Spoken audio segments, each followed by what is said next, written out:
Hi, I'm Carl Zimmerman Mayo. I was arrested a couple days ago in conjunction with the banner hang inside US Bank Stadium in the Vikings versus Bears game.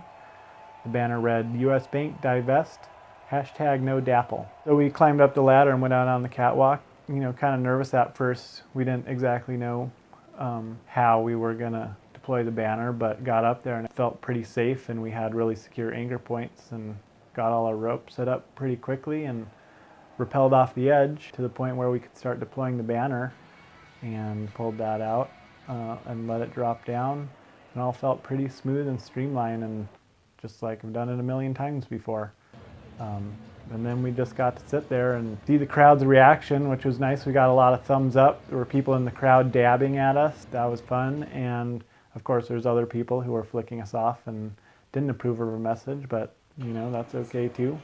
It was nice to get lots of waves and just hanging there and rappelling upside down, showing off a little bit. You're up there for a while and you want to keep moving. Sitting in the harness for too long starts to wear the legs, so started playing around a little bit and spinning and making sure to flip upside down so the blood can drain out of my legs and back in when I flip over. I did something like 3 interviews while I was hanging with media outlets, which was a good way to pass the time. It was pretty difficult to hear.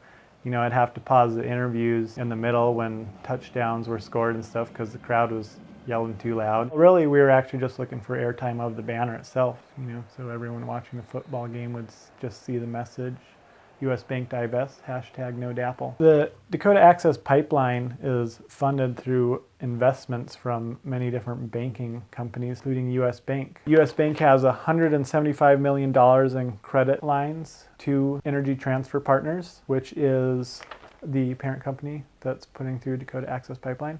Divest is simply asking US Bank to pull their money out of the project. Right now, a lot of people thought that we've won and the project was stopped because the U.S. Army Corps of Engineers denied their permit to go under the Missouri River.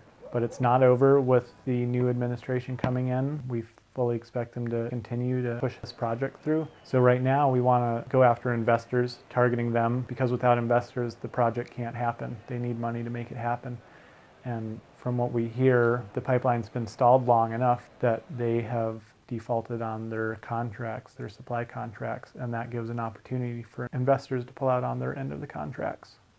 So a group of my friends and neighbors got together, really feeling passionate about how we can get involved and wanting to be a part of standing in solidarity with Standing Rock and just put our skill sets together.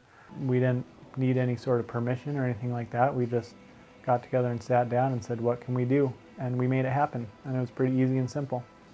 The response from police and firefighters was pretty standard. They were, while we were on the catwalk, definitely trying to employ a lot of safety measures and making sure that we took time and were calm, and we talked about that when we came over the edge to make sure that we were on the same page with the police as far as how we were gonna come down the catwalk to make sure accidents didn't happen and gear didn't get dropped and things like that.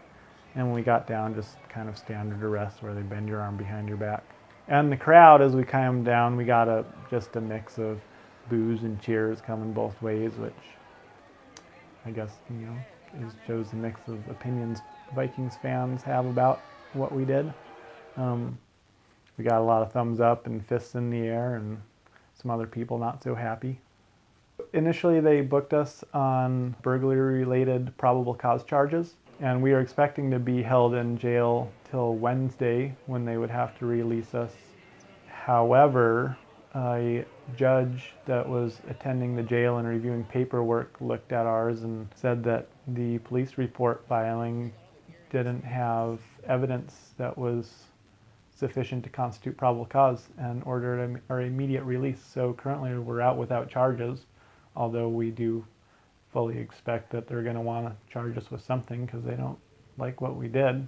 It was something for the other inmates in there to talk about and be like, oh, that's, they thought it was pretty interesting and kept saying, oh, that's cool, you're in here for a worthwhile reason. And they were all pretty supportive of what I was doing. Already before this action, individual citizens have pulled $40 million from banks that have investment in the Dakota Access Pipeline Two major Norwegian investors have sold off nearly 27 million in shares, and hopefully this high-profile action can help continue that trend. So this action is kind of dramatic and it's high-profile, but it's not in isolation. These actions, similar actions, have been going on already for quite some time. People doing sit-ins and lockdowns and noise demonstrations.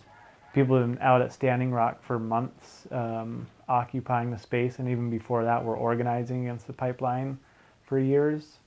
And what we need is more people to just get out there and do stuff. It doesn't have to be so high profile as hanging from rafters of a stadium.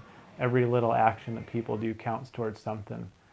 And all you got to do is get a couple friends and say, hey, what can we do? It can be small, it can be big, but we just need to get lots of people out there doing stuff. And don't forget to close your US bank account or your Wells Fargo account or any other account you have with banks invested in this pipeline. And tell your friends and tell your families. Put a message out, close your accounts.